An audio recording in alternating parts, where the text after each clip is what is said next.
मेरे गुरु महेश्वरियों को मेरा प्रणाम है। हमारे वर्ण गुरु भ्राता साहब श्री और शक्ति स्वरूपा मां नीलम आनंद जी के चरणों में मेरा प्रणाम है और उपस्थित आप सभी गुरु भाई गुरु बहन के चरणों में भी मेरा प्रणाम है।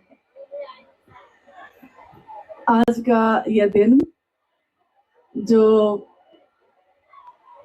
आज घटित हो रहा है 22 मई 2025 और 22 मई 1972 को मनातूगढ़ में आज ही की तिथि में शिव और शक्ति का ये मिलन, जिसका साक्षी बना वो स्थान, वो जगह, और साहब की ये जीवन की यात्रा जो एकाकी चल रही थी, धीरे धीरे धीरे धीरे आगे बढ़ती गई, जिसमें अब पल प्रतिपल संगम था, साथ था शक्ति स्वरूपा राजमणि नीलम आनंद जी का। और कल हम लोग हंसी में बोल भी रहे थे कि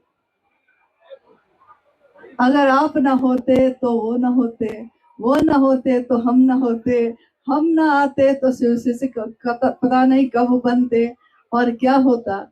ये तस्वीर 22 मई 2005 की है जो लगी है।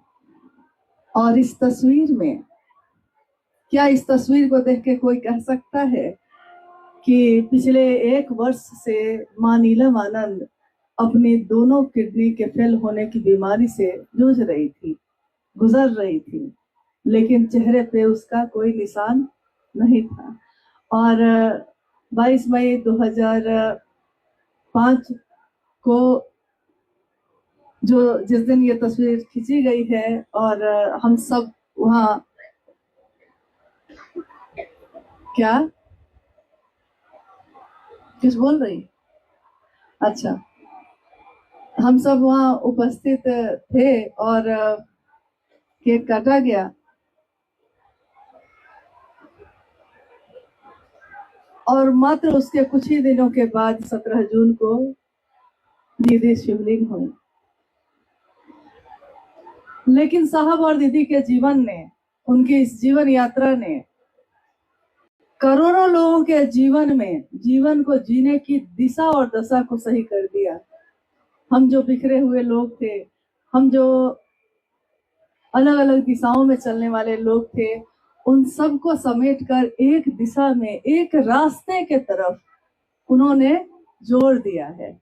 हम जो पगडंडियों में गुम थे, उसको, उस पे चलने वाले लोगों को शिव की शिष्यता के राजमार्ग पे लाकर खड़ा कर दिया और हम सब आज उस पे चल रहे हैं। साहब और दीदी के आशीर्वाद से, उनके असीम ममता और प्यार की छांव के तले सारे शिव के शिष्य चल रहे हैं। देखिए आज का मौसम भी कैसे है, बादल जैसे पानी से भरा हुआ है और हवा जो इतनी गर्म थी ठंडी हो गई है। हम सब अलग अलग लोग हैं, बिखरे बिखरे लोग हैं। जब हम लोग पढ़ते थे तो हम लोग कभी गीत कभी कुछ गाते ही रहते थे। हम सब जो शिव के शिष्य हैं, हम सब शिव शिष्य हैं।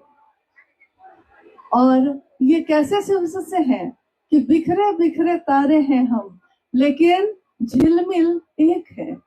सबकी झिलमिलाहट, सबकी चमक एक है और ये चमक है शिव का, शिव के शिष्यता का। तो आगे हमारे जीवन में और प्रकाश ये बढ़ता रहे ताकि दुनिया इस प्रकाश से नहाती रहे। साहब और दीदी को हम लोग अपने जीवन में क्या दे सके, कुछ भी नहीं। लेकिन भैया ने अभी जो कहा कि साहब ने अक्सर कहा ये, जिसको आप प्यार करते हैं, जिसको आप अपना दिल दे बैठते हैं, उसके लिए सचमुच में गुनगुनाते हैं कि जो तुमको हो पसंद वही बात कहेंगे। तुम दिन को अगर रात कहो रात कहेंगे, हम तुम्हारे सिवा कोई बात न करेंगे।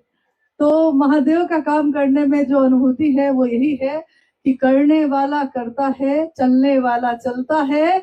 न वो गड्ढों को देखकर उस तरफ मुड़ता है, गड्ढों को देखता जरूर है, लेकिन इसलिए देखता है ताकि उसका रास्ता सुरक्षित तय हो जाए। तो देखिए जरूर, लेकिन शिव के शिष्यता की बगिया में फूल खिले हैं, सुगंधित है, सुवासित है। तो हम सब शिव शिष्य, हम सभी गुरु भाई गुरु बहन अपने साहब और दीदी को फूल क्या चढ़ाएंगे, उनको अपना दिल ही बिछाते हैं। सारी दुनिया बिछाती है फूल, दिल अपना बिछाएंगे हम। तो साहब दीदी को प्रणाम है, आप सभी के चरणों में मेरा प्रणाम। आप सभी लोग अपनी जगह पे